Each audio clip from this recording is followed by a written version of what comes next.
susunod na programa ay rated PG. Ito ay nangangailangan ng patnubay at gabay ng magulang para sa mga batang manonood.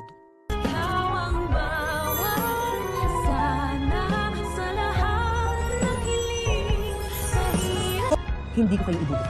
That is, kung papayag kayo na magkampi. Sasamantalahin naman na ni Eric ang pagkakataon upang i-relocate ang lahat ng budget ng lahat ng department sa Apex. Alam ko man niya na hindi agad mapapansin ito ni Giselle, lalo't nagkakagulo sila sa pagbabalik ni Moira at ni Zoe. Pero mukhang nakakaamoy na nga itong si Moira sa masamang plano na mag-amang Eric at Justin. Kaya naman naalokin ni Moira si Justin na isama daw siya sa kanilang plano at wag daw mag-alala si Justin dahil hindi niya daw ibubuko ang mag-ama kung isasali lang daw nila siya. Yan ang habang sinasabi ko. Salit na humina ang pwersa ni Moira dahil sa pagdating nila Eric at Justin ay mukhang lumakas pa.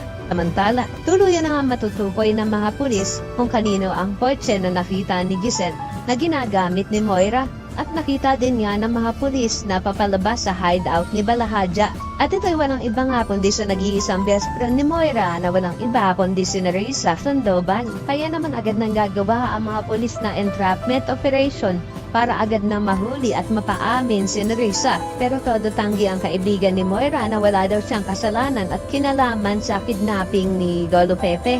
Pero sabi ni Giselle ay sa korte na lang daw magpaliwanag si Nerissa dahil kailangan masagot ang lahat ng katanungan nila. Pero ayaw talaga sumama ni Nerissa dahil hindi naman daw siya ang gumamit ng kotse at hindi din daw siya kidnapper, kundi ginamit lang daw ang kanyang kotse para sa krimen. Kaya naman tuluyan na nga kayang ikanta at aminin ni Nerissa sa mga pulis na ang mga tauhan ni Moira ang prime suspect sa pagkakadukot kay Lolo Pepe. Yan ang dapat nating abangan. Kaya naman ko isa ka rin sa mga umaasang sana tuluyan ng ikanta at ilaglag nitong si Nerissa ang kanyang best friend na si Moira. Ay pakilike ang video na ito and don't forget to subscribe. Thanks for watching and see you next time. Bye-bye!